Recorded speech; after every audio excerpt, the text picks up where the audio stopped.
അസ്സലാമലൈക്കും. നമ്മളിന്ന് കട്ട്ലൈറ്റ് ഉണ്ടാക്കാൻ പോകുന്നത്. നല്ല മഴയും കാറ്റുള്ള സമയത്ത് നമുക്കൊരു ചൂടുള്ള കട്ട്ലൈറ്റ് തിന്നാലാ. അതിനു വേണ്ടി നമുക്ക് കട്ട്ലൈറ്റ് റെഡിയാക്കാം. അതിനു വേണ്ടി ഞാൻ 3 സവാള തൊലി കളഞ്ഞ് വെച്ചിട്ടുണ്ട്. അതിനുശേഷം 3 പച്ചമുളക്, 4 ഉരുളൻകിഴങ്ങ് തൊലി കളഞ്ഞ് വെച്ചിട്ടുണ്ട്. അതിനുശേഷം നമുക്കൊരു കുക്കർ എടുത്തിട്ട് ഉരുളൻകിഴങ്ങ് അരിഞ്ഞ് വെച്ചിട്ട് കുറച്ച് വെള്ളം ഒഴിച്ച് വേവിച്ചെടുക്കണം. അതിനുശേഷം നമുക്ക് ചെറിയ സവാളയും പച്ചമുളകൊക്കെ അരിഞ്ഞെടുക്കണം. സവാള ഞാൻ ചെറുതാക്കി അരിഞ്ഞ് വെച്ചിട്ടുണ്ട്. പച്ചമുളക് നടു കീറി വെച്ചിട്ടുണ്ട്. ഇനി നമുക്ക് ബീഫ് ഞാൻ വേവിച്ച് വെച്ചതാണ്. ഇതിലേക്ക് മുളക് പൊടി, മഞ്ഞൾപ്പൊടി, മല്ലിപ്പൊടി, കുരുമുളക് പൊടി, ഉപ്പ് ഇവയെല്ലാം ഇട്ട് വേവിച്ച് എടുത്ത് വെച്ചതാണ്. അതിനുശേഷം നമുക്ക് ഒരു നോൺ സ്റ്റിക്കിൻ്റെ പാത്രം എടുത്ത് വെച്ചിട്ടുണ്ട്. അതിലേക്ക് കുറച്ച് വെളിച്ചെണ്ണ ഒഴിക്കുക. വെളിച്ചെണ്ണ നല്ലതുപോലെ ചൂടായി വരട്ടെ. ചൂടായി വന്നതിന് ശേഷം നമ്മൾ അരിഞ്ഞു വെച്ചിട്ടുള്ള സവാള ഇട്ട് കൊടുക്കുക. സവാള ഇട്ടതിന് ശേഷം നന്നായി ഇളക്കുക. അതിലേക്ക് നമ്മൾ കുറച്ച് ഉപ്പ്, ഉള്ളി വേഗം വാടി വരാൻ വേണ്ടിയിട്ടാണ് നമ്മൾ ഉപ്പ് ഇടുന്നത്. ഉപ്പ് ഇട്ടതിന് ശേഷം നന്നായി മിക്സ് ആക്കുക. ഒന്ന് ബ്രൗൺ നിറമാകുന്നത് വരെ നമുക്ക് ഇതാക്കാം. കുറച്ച് നേരം നമുക്കൊന്ന് മൂടി വെച്ച് വേവിക്കാം. അപ്പോഴത്തേന് നമുക്ക് നമ്മുടെ ബീഫ് ഒരു മിക്സീൻ്റെ ജാറിലിട്ടിട്ട് ചെറുതാക്കി ഒന്ന് ക്രഷ് ചെയ്തെടുത്തിട്ട് വരാം. ഒരുപാട് അരയ്ക്കണ്ട, ഒന്ന് ജസ്റ്റ് കറക്കിയെടുത്താൽ മതി. ഞാനിതാ ഇതുപോലെ ആക്കി കൊടുത്തിട്ടുണ്ട്. നമുക്കതിന് ശേഷം നമ്മുടെ സവാള ഒന്ന് നോക്കാം. ആ സവാള ഒന്ന് വഴണ്ടി വന്നിട്ടുണ്ട്. അതിലേക്ക് നമുക്ക് അരിഞ്ഞു വെച്ചിട്ടുള്ള പച്ചമുളക് ഇട്ട് കൊടുക്കാം. ഞാൻ പച്ചമുളക് ഇങ്ങനെ ഇട്ടത് എടുത്ത് കളയാൻ വേണ്ടിയിട്ടാണ്. കുട്ടികൾക്ക് മയിര് കടിക്കുന്നത് പറ്റൂല വിചാരിച്ചിട്ടാണ്. അതിനു വേണ്ടി നമ്മൾ നന്നായി ഇളക്കി കൊടുത്തതിന് ശേഷം ഒന്നും കൂടി മൂടി വെച്ച് വേവിക്കുക. ഇപ്പോൾ ഒരു വിധമായതിനു ശേഷം നമുക്കിനി മസാലകൾ ഇടാം, അതായത് പൊടികൾ. ആദ്യം നമുക്ക് 1/2 ടീസ്പൂൺ മഞ്ഞൾപ്പൊടി ഇട്ട് കൊടുക്കുക.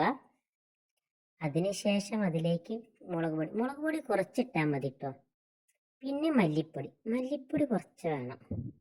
ബീഫിന് മല്ലിപ്പൊടി ഇട്ടാൽ അതിൻ്റെ ഒരു ടേസ്റ്റ് അങ്ങോട്ട് കിട്ടുള്ളൂ. എന്നിട്ട് നന്നായി മിക്സ്. ഗ്യാസ് കുറച്ച് വയ്ക്കണം, അല്ലെങ്കിൽ പൊടികൾ കരിയിട്ടോ. എന്നിട്ട് നന്നായി ഇളക്കി മിക്സ് ആക്കിയതിന് ശേഷം ഇഞ്ചി, വെളുത്തുള്ളി, പെരിഞ്ചീരകം ഇവ അരച്ച് വെച്ചതാണ്. അത് നമുക്കിതിലേക്ക് മിക്സാക്കി കൊടുക്കുക. നന്നായി മിക്സാക്കിയതിന് ശേഷം ഗരം മസാല അവ പൊടിച്ചത് ഇതിലേക്ക് ഇടുക. ഗ്രാമ്പു, പട്ട, ഏലക്കായ് ഇവ പൊടിച്ചതാണിത്. എന്നിട്ട് നന്നായി മിക്സാക്കിയതിന് ശേഷം നമുക്ക് അതിലേക്ക് കുറച്ച് കുരുമുളക് പൊടി എന്നിട്ട് നന്നായി ഇളക്കി കൊടുക്കണം കേട്ടോ. നന്നായി മിക്സ് ആയതിനു ശേഷം നമ്മൾ അടിച്ചു വെച്ചിട്ടുള്ള ബീഫ് നമുക്കിതിലേക്ക് ഇട്ട് കൊടുക്കാം. എന്നിട്ട് ഇങ്ങനെ ഇളക്കുക. നന്നായി ഇളക്കി മിക്സാക്കി എല്ലാതും മുളകും മഞ്ഞൾപ്പൊടിയും മല്ലിപ്പൊടിയും ഉപ്പും എല്ലാം കൂടി മിക്സ് ആവണ വരെ നമുക്ക് നന്നായി ഇളക്കി കൊടുക്കണം കേട്ടോ. കാണാൻ തന്നെ നല്ല രസമുണ്ടല്ലേ. അതിനുശേഷം നമ്മൾ വേവിച്ച ഉരുളൻകിഴങ്ങ് എടുത്തിട്ടുണ്ട്. അത് നന്നായി ഉടച്ച് കൊടുക്കുക. ഉടച്ചത് നമ്മൾ മസാലയിലേക്ക് ഇട്ടിട്ട് ഒന്നാകെ മിക്സ് ചെയ്യുക. അതായത് ഞാൻ 2 കൈ കൊണ്ട് നമുക്ക് മിക്സ് ചെയ്യണം. ഒരു കയ്യിൽ ഫോണും ഒരു ഇതിലായിട്ട് പറ്റൂല. അതുകൊണ്ട് ഞാൻ പിന്നെ ഫോൺ വെച്ചതിന് ശേഷം ഒന്നാകെ മിക്സാക്കി ഇളക്കി കൊടുത്തിട്ടുണ്ട്. ഇനി നമുക്കത് ഗ്യാസ് ഓഫായിട്ട് ചൂടാറാൻ വെക്കാം. ഇലകളൊന്നും ഞാൻ ഇട്ടിട്ടില്ല, മഴ ആയതുകൊണ്ട് പുറത്തിറങ്ങാൻ പറ്റിയിട്ടില്ല. അതിനുശേഷം നമുക്ക് ഇതിലേക്ക് വേണ്ടിയിട്ട് റസ്ക് എടുക്കണം. ഞാനൊരു 5 റസ്ക് എടുത്തതിന് ശേഷം ചെറുതാക്കി പൊട്ടിച്ച് വെച്ചിട്ട് മിക്സിയിലിട്ട് ഒന്ന് പൊടിച്ചെടുക്കണം. പൊടിച്ചെടുത്ത് ഇത് നമുക്ക് മാറ്റി വയ്ക്കുക. അതിനുശേഷം അതിലേക്ക് 2 മുട്ടയാണ് ഞാൻ എടുത്തിട്ടുണ്ട്. 2 മുട്ട നമ്മൾ അതേ മിക്സിയിലേക്ക് ഇട്ട് കൊടുത്തിട്ടുണ്ട്. ഒന്ന് അടിച്ചെടുത്ത് അതും മാറ്റി വയ്ക്കുക.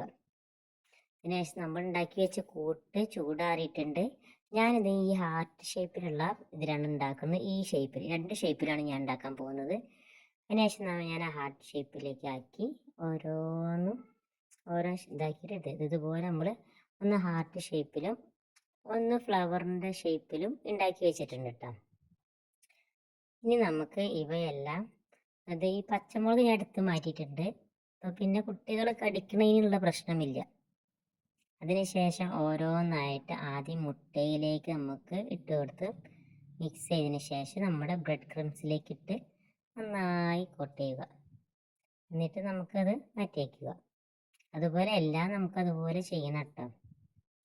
അത് ഞാൻ എല്ലാം കൂടി മിക്സ് ആക്കിയിട്ട് വെച്ചിട്ടുണ്ട്. അതിനുശേഷം ആ ഫ്ലവറിൻ്റെതും ഇതുപോലെ നമുക്ക് മിക്സാക്കി വയ്ക്കാം. എല്ലാത്തിനും വീഡിയോ ഞാൻ എടുത്തിട്ടില്ല.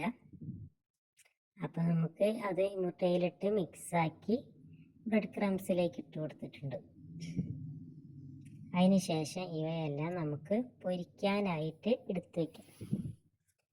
അതിനുവേണ്ടി നമുക്ക് ഇതും നമ്മളൊന്നാകെ ഇത് ബ്രെഡിൽ മുട്ടയിലും ആക്കി വെച്ചിട്ടുണ്ട്. അതിന് ശേഷം ഒരു പാനിട്ട് കുറച്ച് ഓയിൽ ഒഴിച്ചിട്ടുണ്ട്. നമ്മൾ മുക്കി പൊരിക്കണില്ല, ജസ്റ്റ് ഒന്ന് ഇതാക്കാൻ വേണ്ടിയിട്ടാണ്. അതിന് ശേഷം കുറച്ച് നമ്മൾ ഇട്ട് കൊടുത്തിട്ടുണ്ട്. അതൊന്നും വെന്ത് വരട്ടെ, വേഗം ആവും കേട്ടോ, വേവിച്ച സാധനങ്ങളായതുകൊണ്ട്. അതിന് ശേഷം നമുക്കൊന്ന് മറിച്ചിട്ട് കൊടുക്കാം. ഇങ്ങനെ കുറച്ച് മറിച്ചിട്ട് വെന്ത് വരുന്ന വരെ നമുക്ക് വെയിറ്റ് ചെയ്യാം. അതിനുശേഷം നമുക്കത് ഓരോന്നായി മാറ്റി വയ്ക്കുക. അതിനുശേഷം നമ്മൾ ആ ഫ്ലവർ ടൈപ്പ് ഇടാം. ഫ്ലവറിൽ ബ്രെഡിലും മുട്ടയിലും പോയപ്പോൾ അതിൻ്റെ ഷേപ്പ് വരെ പോയി. ഇത് ഫ്ലവറാണോ റൗണ്ടാണോ ഒന്നും മനസ്സിലാകുന്നില്ല. നമ്മൾ സ്വാദിഷ്ടമായ കട്ട്ലൈറ്റ് റെഡിട്ടാ. അതിനുശേഷം നമുക്ക് കട്ട്ലൈറ്റ് ഒന്ന് ടേസ്റ്റ് ചെയ്ത് വെക്കാം. ചൂടുണ്ട്, ഒന്ന് കടിച്ചു നോക്കി.